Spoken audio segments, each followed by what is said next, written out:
Hi, it's Linda. Thanks so much for tuning in. Today I really wanted to share a topic about the power of our industry of network marketing and the truth that it is a very misunderstood industry. Here's the deal.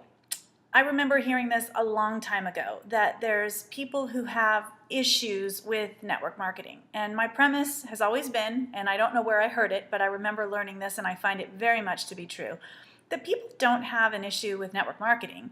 They have an issue with the network marketers that they've come into contact with in the past, or with a company or whatever. It's their experience that they bring with them.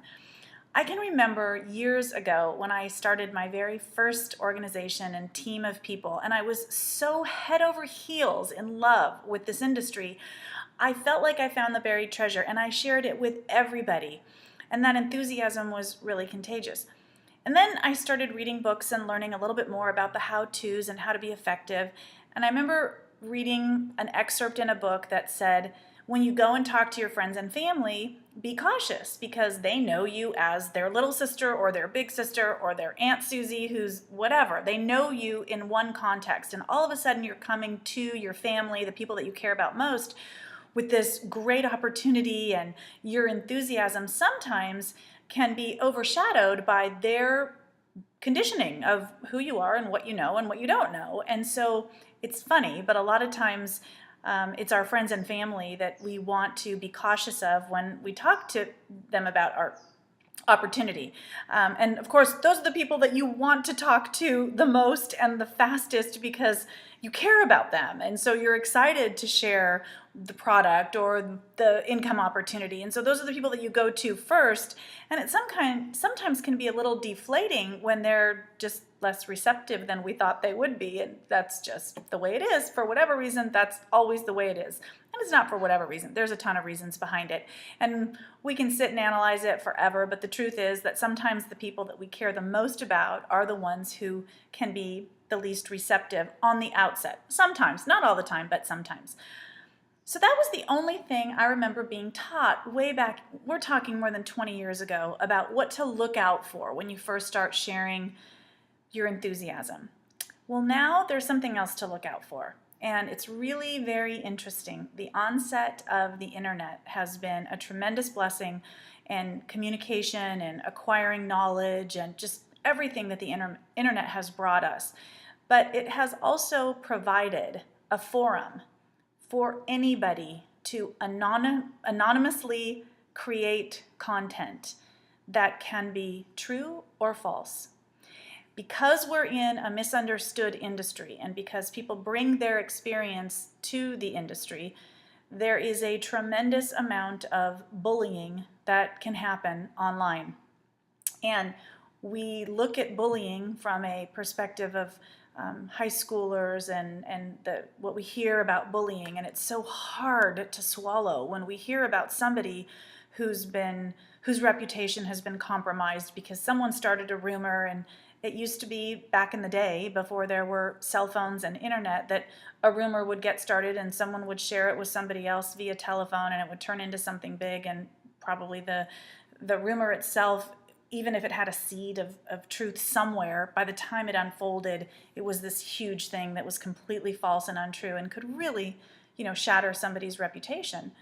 Well, with the onset of the internet, there is a whole nother forum for people to create completely false rumors about our industry, about products, about people, and it's a little tough to swallow. In the same way that it's hard to witness an individual go through bullying, it's pretty hard to witness an industry or specific companies get attacked online.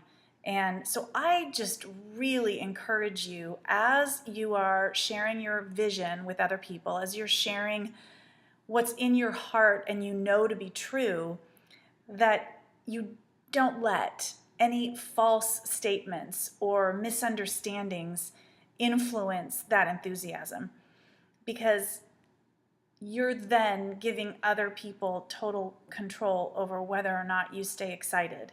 And so I just encourage you, if you're in the industry, then be intent and strong in your vision, and you know what you know about your product, you know what you know about your company, the leadership of your company, all the things.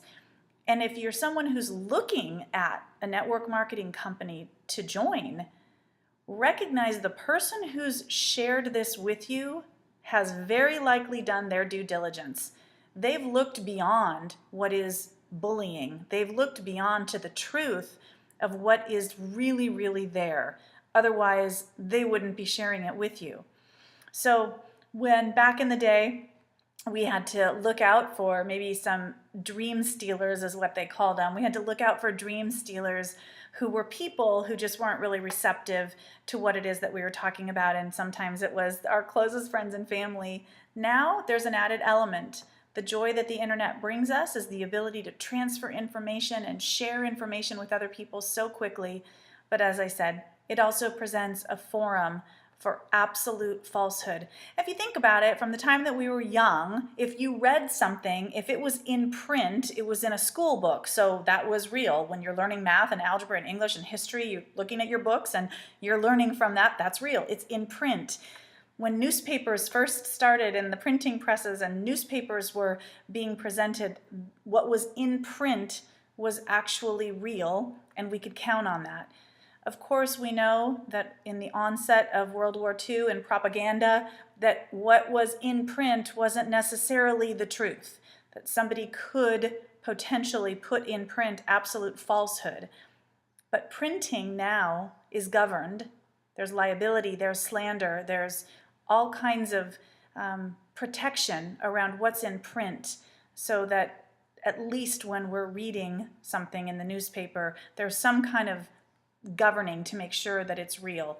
Of course, there's people who would think that maybe that's not necessarily the case, but at least there's much, much more than on the internet. We have freedom of speech in this country, and it is obviously one of our greatest birthrights, but with that comes responsibility. And so I just challenge you to take that extra step. Trust your heart, trust your gut. And when you're looking at what potentially is the best thing that could have ever happened to you, don't let those people steal your dreams. Trust the person who spoke with you first. Trust your gut. Do your own due diligence. And I have a feeling you'll like the outcome. And if you're sharing with others, remember, one of the greatest ways to build that trust is by opening your heart and your mouth at the same time. Thanks.